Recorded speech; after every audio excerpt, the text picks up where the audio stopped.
آیاتن نشانے للناس لوگوں کے لیے، وانظر اور دیکھ الا طرف عظام ہڈیوں کے، کیفا ننشزوہا ہم کیسے، کیفا کیسے، ننشزوہا اکٹھی کرتے ہیں، ثم نکسوہا پھر پہنائیں گے اسے، لحما گوشت، تو دیکھ کہ ہم ہڈیوں کو کس طرح اٹھاتے ہیں پھر ان پر گوشت چڑھاتے ہیں۔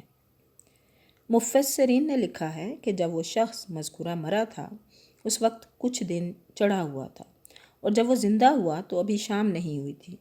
اس سے اس نے یہ اندازہ لگایا کہ اگر میں یہاں کل آیا تھا تو ایک دن گزر گیا ہے، اور اگر یہ آج ہی کا واقعہ ہے تو دن کا کچھ حصہ ہی گزرا ہے، جبکہ حقیقت یہ تھی کہ اس کی موت پر 100 سال گزر چکے تھے۔ فلما پس تبینہ بیان کیا لہو اس کے لیے، جب یہ سب ظاہر ہو چکا، کالا کہنے لگا، عالم میں جانتا ہوں، ان اللہ بے شک اللہ، اللہ پر کلی ہر شیء چیز قدیر قدرت رکھنے والا ہے۔ پھر ان پر گوشت چڑھاتے ہیں۔ جب یہ سب ظاہر ہو چکا تو کہنے لگا کہ میں جانتا ہوں کہ اللہ ہر چیز پر قادر ہے، بے شک وہ انہ علی کل شیء قدیر ہے۔ یعنی یقین تو مجھے پہلے بھی تھا، وہ شخص کہنے لگا، لیکن اب عینی مشاہدے کے بعد میرے یقین میں اور علم میں مزید پختگی آ گئی ہے کہ بے شک اللہ ان اللہ علی کل شیء قدیر ہے، وہ ہر چیز پر قدرت رکھتا ہے، وہ ہر کام کر سکتا ہے۔ اور اذ جب کالف کہا ابراہیم و ابراہیم نے، ربی رب سے، اور جب ابراہیم علیہ السلام نے کہا کہ اے میرے رب ارینی دکھا مجھے، کیفا کیسے، تو یل موت تو زندہ کرتا ہے موت کے بعد۔ اور جب ابراہیم نے کہا کہ اے میرے پروردگار مجھے دکھا تو مردوں کو کس طرح زندہ کرے گا، کالا فرمایا اولم کیا تو من ایمان نہیں رکھتا۔ تو اللہ پاک فرما رہے ہیں حضرت ابراہیم علیہ السلام سے کہ کیا تمہیں یقین نہیں، تمہیں ایمان نہیں۔ یہ احیاء موتیٰ مردوں کو زندہ کرنے کا دوسرا واقعہ ہے جو ایک نہایت جلیل القدر پیغمبر حضرت ابراہیم علیہ السلام کی خواہش اور ان کے دل کی سکون اطمینان کے لیے دکھایا گیا۔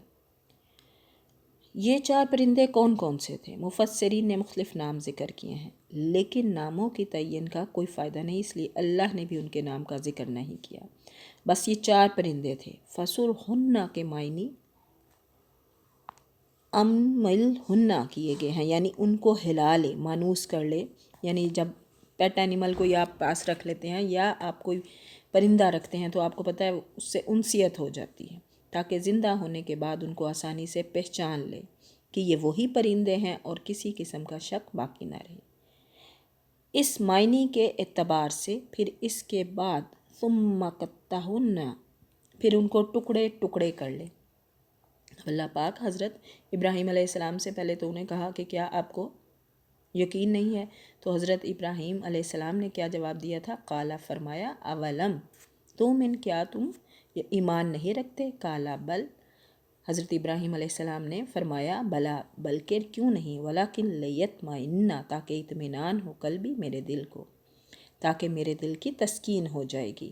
قالا فرمایا فخذ اربعۃ پس تم لو 4 پرندے، من الطیر پرندے، اربعۃ 4، فسرہن پس ان کو ہلا لو، علیکا اپنی طرف، ثم اجعل کل جبل پھر اس کو کیا کرنا ہے کہ ان کے ٹکڑے ٹکڑے کر کے پہاڑ پر رکھ دینے ہیں۔ دوسرے معنی کرتا ہوں ٹکڑے ٹکڑے۔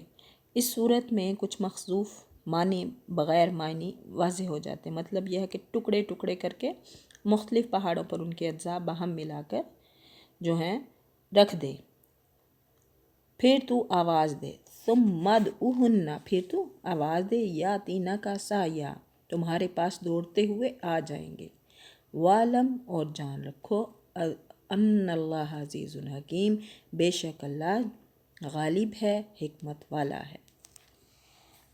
بے شک تو جب حضرت ابراہیم نے ایسا ہی کیا کہ چنانچہ ایسے ہی ہوئے، ان پرندوں کے ذبح اور زندہ ہونے کی اجمالی کیفیت پر علماء سلف کا اجماع ہے۔ اجماع کہتے ہیں متفق ہیں۔ اس اجماعی تفسیر کے خلاف سب سے پہلے ابو مسلم متزلی نے اپنی ذاتی رائے سے ایک نیا مطلب نکال لیا، جسے آج کل کے جو جدت پسند مغرب زدہ طبقے نے اختیار کیا۔ فسر ہننا کا مطلب صرف حلالے ہے، اور ان کے یعنی ہلالو اپنے پاس انسیت کے لیے تاکہ پہچانے جائیں وہ، اور ان کے ٹکڑے کرنے اور پہاڑوں پر ان کے اجزاء بکھیرنے اور پھر اللہ کی قدرت سے ان کے جڑنے کو وہ تسلیم نہیں کرتے۔ لیکن یہ تفسیر کی کسی بھی طرح صحیح نہیں، اس سے واقعے کی ساری اعجازی حیثیت ختم ہو جاتی ہے، اور مردے کو زندہ کر دکھانے کا سوال جوں کا توں قائم رہتا ہے۔ حالانکہ اس واقعے کے ذکر سے مقصود اللہ تعالیٰ کی صفت احیاء موتا اور اس کی قدرت کاملہ کا اثبات ہے۔ ایک حدیث میں ہے، نبی صلی اللہ علیہ وآلہ وسلم نے حضرت ابراہیم علیہ السلام کے اس واقعے کا تذکرہ کر کے فرمایا، صحیح بخاری کی حدیث 4537 میں، ہم ابراہیم علیہ السلام سے شک کے زیادہ حقدار ہیں۔ اس کا مطلب یہ ہے کہ ابراہیم علیہ السلام سے ہم اس معاملے میں شک کرنے کا زیادہ حق رکھتے ہیں، اور جب ہم نے شک نہیں کیا تو ابراہیم نے بطریق اولیٰ شک نہیں کیا ہے۔ مطلب حضرت ابراہیم علیہ السلام سے شک کی نفی ہے، یعنی ابراہیم علیہ السلام نے احیاء موتا کے مسئلے میں کوئی شک نہیں کیا، یعنی کہ وہ صرف دل کی تسلی کے لیے انہوں نے ایسا کہا تھا۔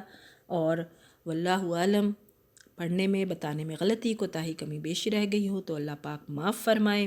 قرآن پاک کو اپنی زندگی کا حصہ بنائیں، خود بھی پڑھیں، تلاوت کلام پاک کریں، اپنی فیملی کو، اپنے بچوں کو بھی قرآن پاک پڑھنے کے لیے روزانہ کہیں، کیونکہ اسی میں ہماری فلاح اور کامیابی ہے۔